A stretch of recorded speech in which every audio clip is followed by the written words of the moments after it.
Good day, students. Welcome to Mathgotserved.com. In this clip, we're going to be going over section 3.4 of our series on operations and numbers. We're going to be taking a look at how to multiply two-digit numbers by two-digit numbers using the standard algorithm and the box or area methods. So sample problem that we're going to be covering in this tutorial is given here. You have to find the product of 17 and 33 using the standard algorithm on the left and the area or box method on the right. We have 3 practice problems at the end of this presentation for you to try out in order to demonstrate mastery of the contents of this presentation. Alright, so the instructions for the examples we are going to be doing are as follows. We have to find the product of the given numbers using the standard algorithm first, and then check our work using the box or area method. Okay, so for question number 1, let's say that you were to find the product of 15 and 13, or multiply 15 by 13. Alright, so we're going to find the product of these two numbers using the standard algorithm, also known as the stacked method, and the box and area method for verification. Okay, all right, so let's start with the standard algorithm first. So we have 15 times 13. Let's rewrite that.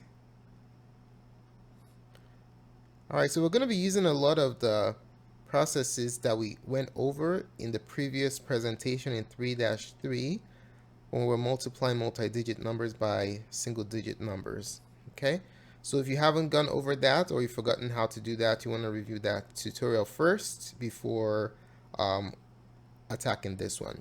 Okay, so 15 times 3. So let's go ahead and get started. We have 1, 3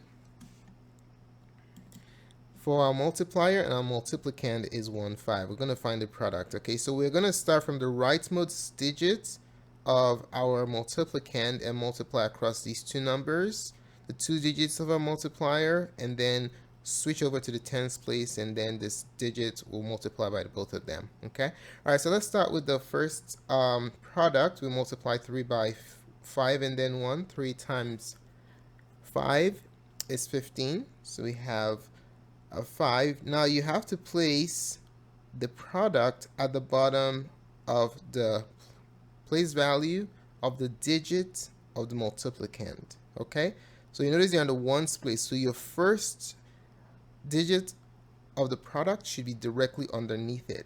Okay, so 3 times 5 is 15. We put the 5 directly underneath the 3 since we're on the ones place, and since it's only one digit that can fit here, we're going to carry the 1 over to the tens place. Now 3 times the digit in the next place value, the tens place. 3 times 1 is 3, plus the 1 that we carried over is 4, so we have 45. Okay, so 3 times 15 is 45. Now we're going to move over to the second digit. Now note, the second digit is in the tens place. Okay, so now when we're multiplying this 1 by these two digits, we have to start directly underneath it in the tens place. Now what can we do to ensure that we don't make any mistakes in the placement of the digits of our product? We're going to put a placeholder in the ones place to help us keep a visual cue that we're actually in the tens place now. Alright, so place that placeholder there in the ones place. We're done with the ones multiplication, which is with the 3. Now we're moving on to the tens multiplication with the 1. Alright, so we're going to do 1 times 5 and 1 times 1. So 1 times 5 is 5. We're going to start by placing the digit directly under the digit of the multiplicand, which is in the tens place, so put the 5 there. And then 1 times 1 is 1. We'll place it in the hundreds place. Okay, all right, so 150 is what you get when you multiply 10 by 15. To finish this off, we're just going to add these products together, and then that's going to give us our answer. All right, so we'll add down. 5 plus 0 is 5, 4 plus 5 is 9, and then just 1 right there. So ladies and gentlemen, there goes our answer for the product of 15 and 13.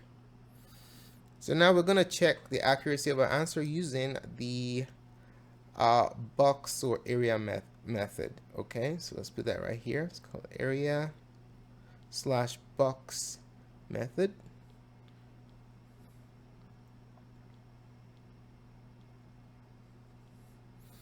Okay, so what we're going to do is we're going to break down the digits into their respective place values, and then multiply from there. All right, so we're multiplying 15 by 13, right?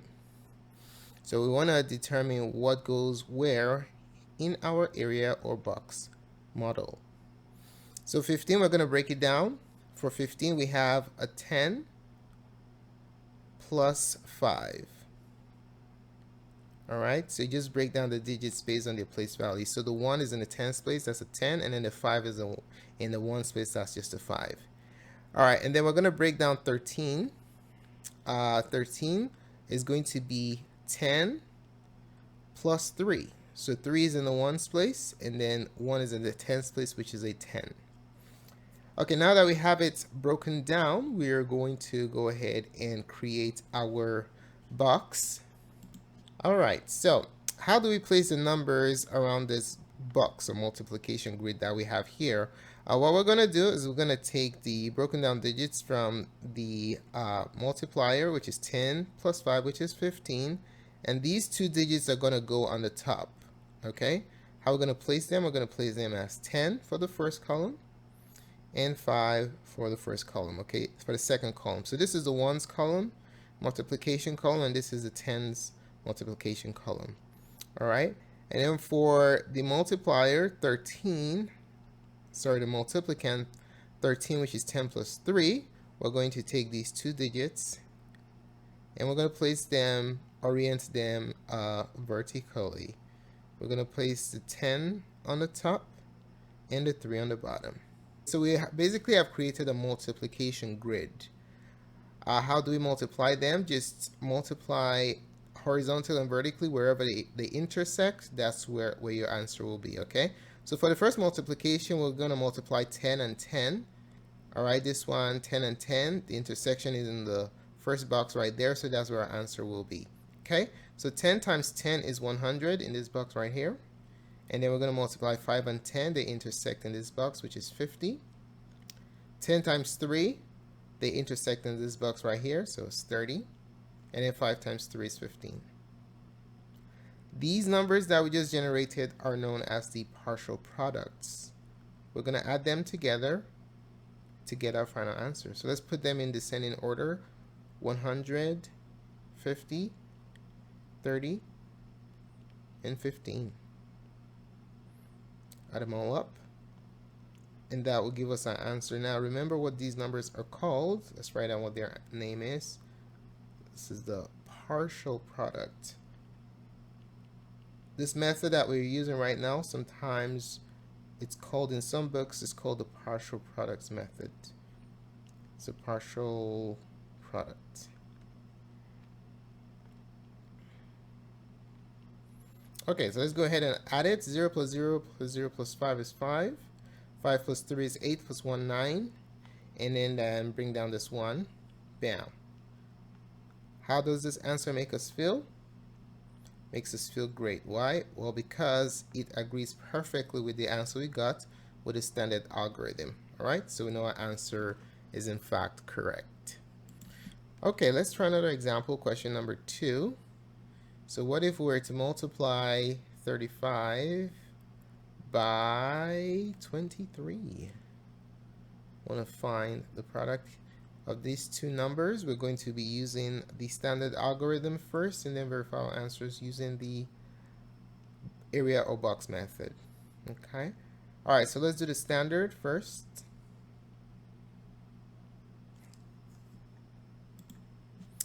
Okay, so for that one, we're just going to stack the numbers vertically and find the product. So we have, let's see, 35 times 23.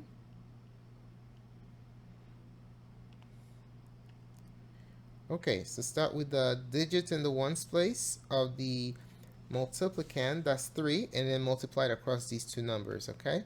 3 times 5 is 15. Put the digit directly beneath 3. 5 carry 1. 3 times 3 is 9, plus that 1, that's 10. 105. So 3 times 35 is 105. Now we're going to move over to our tens place, the digits in the tens place, which is 2. So to make sure that we're keeping track of what the position of our multiplicand and that we're not placing the answers in the wrong spot, we're going to populate the place values that we are not putting digits in with a placeholder, namely zeros. All right, so we're going to put a 0 in the ones place because we're multiplying with the number in the tens place of our multiplicand. Okay. All right, so let's take away this one that we used before because it applies to the product with the 3. Now we're dealing with the 2. Okay, 2 times 5 is 10. So we'll put a 0, carry 1 over. All right, notice we put the 0 directly underneath the 2. Now 2 times 3 is 6, but we carry the 1 over. 6 plus 1, 7. Okay, so what we're going to do is we're going to add these two numbers together to get our final answer. Starting from the rightmost digits, we have 508. That's our answer. Okay. All right, so we're going to check to see if our answer is correct using the area or box method, like we did in question number 1. So we're going to take our multiplicand and multiplier and break them up, okay, into a digit in the tens place, ones place, in that order. Okay, so let's start with 35. If we break up 35, what do we get? 35 is 30, 3 in the tens place, plus 5, 5 in the ones place. 23 is what? 20, 2 in the tens place, 20 plus 3, 3 in the ones place. Okay, so let's go ahead and make our box, and then we're going to start multiplying. All right, so what numbers do we put on the top and what numbers do we put on the side? Hopefully you remember from question number 1. So on the top, we're going to take these two numbers, 30 plus 5, and put them on the top, okay? And then we'll take these two digits right there, 20 plus 3, and we're going to put them on the side. So let's do it. So we have 3, 30, and 5, and then we have 20 and 3. So let's go ahead and multiply. 20 times 3, we'll place the answer in the intersection right here, which is 600. 5 times 20 is 100. Okay, so just remember how to do this. Let me just highlight it again so you don't get confused. When you're multiplying with the box method, you take the number horizontally and the number vertically. Wherever they meet, that's the box that the answer goes in. Okay, so going across and down, these two meet here. That's why the answer goes in that box. Okay, so 30 and 3. All right, 30 is going to go straight down, and 3 is going to go across. They meet right here, so the answer will be 90.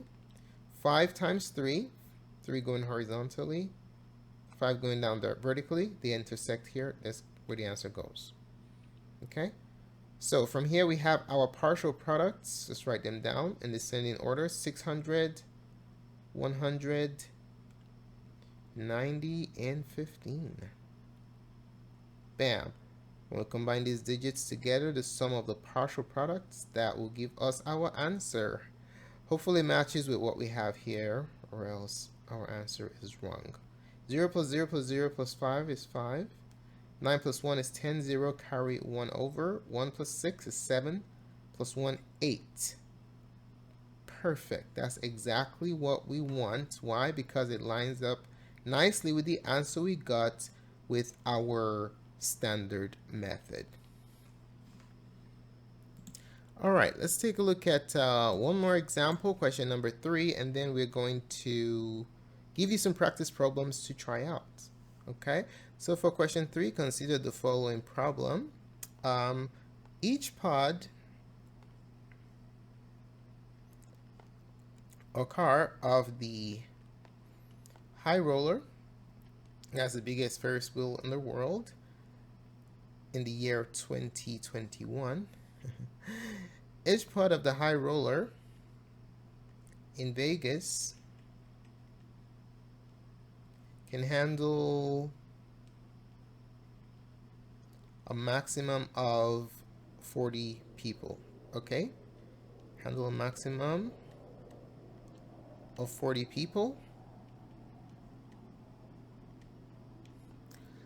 If there are a total of 32 pods. Okay, so the question now is how many people can the high roller hold maximum? Can the high roller hold at its maximum? So basically, if all the pods are filled to capacity, 40 people each, how many people will there be total in all the 32 pods? Okay? Alright, so let's go ahead and write down the formula that will help us to solve this problem. Okay, so I'm going to call this the MIG formula. We have multiple identical groups. So if you have multiple groups that have identical amount of of elements in them, you're going to use the MIG formula. Okay, multiple identical groups. So what's the formula? The formula is as follows: total in all groups. Total in all groups is basically the number in each group multiplied by the number of groups.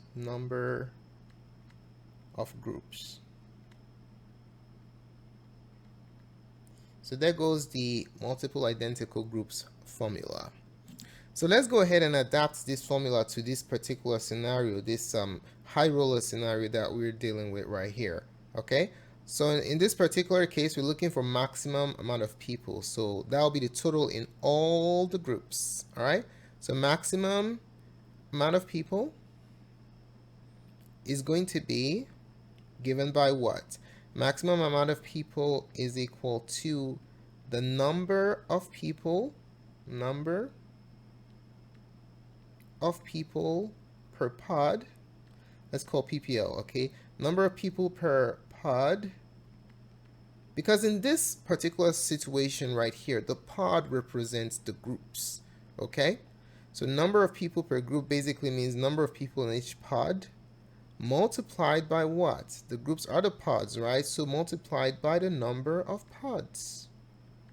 So what we're going to be doing in this particular problem is multiplying number of people per pod is 40. We're going to be multiplying 40 by the number of pods, which is 32. 40 times 32. Okay.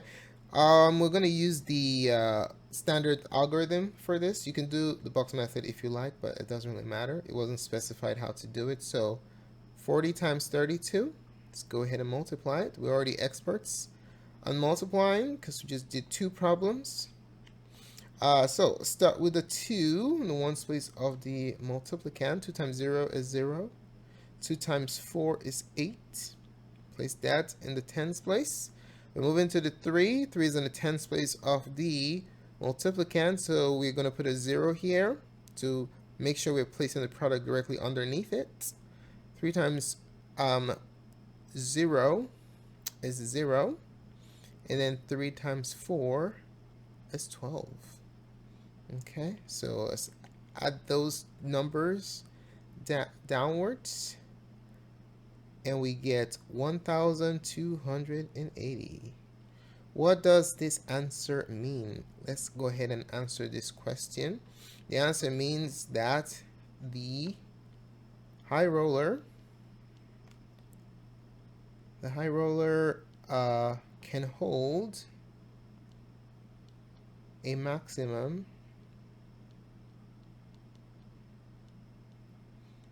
of what? Of 1,280 people. That's amazing to think about it. Okay, so now is your turn to do some practice problems. Okay, so here are 3 practice problems for you to try out. Go ahead and pause this video presentation at this time and try out these 3 practice problems. When you're done, click on the playback button and we're going to reveal what the correct answers are. Alrighty, ladies and gentlemen, here are the answers to question number 1, 2, 3. Go ahead and check it. Make sure you got them all right. How well did you do with these practice problems? Let us know in the comment section below. If you have any questions about these questions or the tutorial problems, let us know what they are in the comment section and we'll be glad to assist you. Thanks so much for taking the time to watch this presentation. Don't forget to support our channel with a like or a thumbs up and subscribe and hit the bell notification button so that you do not miss future updates. Tons of support resources can be found at mathgotserved.com or the links in the description below. Thanks again for watching and we'll see you in the next presentation.